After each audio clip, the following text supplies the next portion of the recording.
Welcome to 108 news Telugu. బులెటిన్ల ముందుగా headlines. AP high court శాశ్వత న్యాయమూర్తులుగా ఇద్దరు ప్రమాణ స్వీకారం. హైడ్రా నోటీసులు ఇవ్వదు, కూల్చడమే కమిషనర్ రంగనాథ్ హెచ్చరిక. వైద్య ఆరోగ్య శాఖ అధికారులకు మంత్రి సత్యకుమార్ కీలక ఆదేశాలు. ఎక్స్ సర్వర్ డౌన్, ప్రపంచవ్యాప్తంగా సమస్యలు ఎదుర్కొన్న వినియోగదారులు. ఏపీ హైకోర్టు శాశ్వత న్యాయమూర్తులుగా జస్టిస్ వెంకట జ్యోతిర్మయి ప్రతాప్, జస్టిస్ వెనుతరమల్లి గోపాలకృష్ణారావు ప్రమాణ స్వీకారం చేశారు. హైకోర్టు ప్రధాన న్యాయమూర్తి జస్టిస్ ధీరజ్ సింగ్ ఠాకూర్ వారితో ప్రమాణం చేయించారు. ఇప్పటి వరకు వీరిద్దరూ అదనపు న్యాయమూర్తులుగా ఉన్నారు.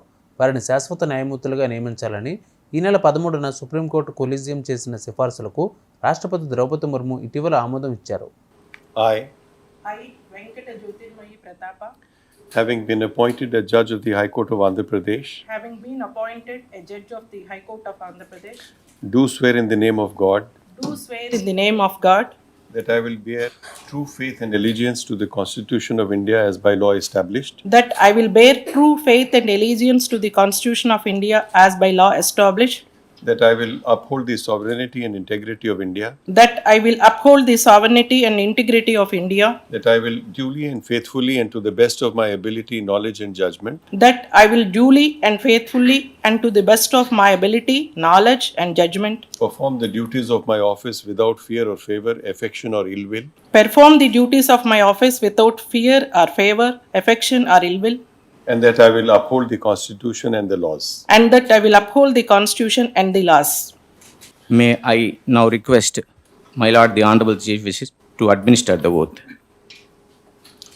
I, Venturumalli Gopalakrishna, Having been appointed a judge of the High Court of Andhra Pradesh, having been appointed a judge of the High Court of Andhra Pradesh, do swear in the name of God do swear in the name of God that I will bear true faith and allegiance to the Constitution of India as by law established, that I will bear true faith and allegiance to the Constitution of India as by law established, that I will uphold the sovereignty and integrity of India, that I will uphold the sovereignty and integrity of India, that I will duly and faithfully and to the best of my ability, knowledge and judgment that I will duly and faithfully and to the best of my ability, knowledge and judgment perform the duties of my office without fear or favor, affection or ill will, perform the duties of my office without fear or favor, affection or ill will, and that I will uphold the Constitution and the laws. and that I will uphold the Constitution and the laws.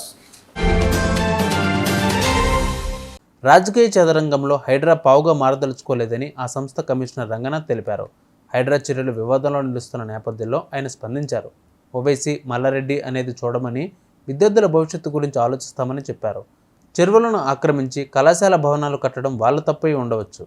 NDL అనేది ముఖ్యమైన అంశమే, దానికంటే విద్యార్థుల భవిష్యత్తు ముఖ్యం. ఓవైసీ మల్లారెడ్డి లాంటి వ్యక్తులు కళాశాలలకు సమయం ఇస్తాం. పార్టీలకు అతీతంగా మా చర్యలు ఉంటాయి. ధర్మసత్రమైన ఎన్డీఏలో ఉంటే కూల్చేస్తాం. హైడ్రా నోటీసులు ఇవ్వదు, కూల్చడమే అని అన్నారు. ఏపీలో వైరల్ జ్వరాలు, డయేరియా తదితర లక్షణాలతో వేలాది మంది బాధపడుతున్నారు. ప్రభుత్వ, ప్రైవేటు ఆసుపత్రుల్లో వేలాది మంది చికిత్స పొందుతున్నారు. ఈ నేపథ్యంలో రాష్ట్రంలో సీజనల్ వ్యాధుల నియంత్రణపై సచివాలయం నుంచి వైద్య ఆరోగ్య శాఖ మంత్రి సత్యకుమార్ యాదవ్ స్పందించారు.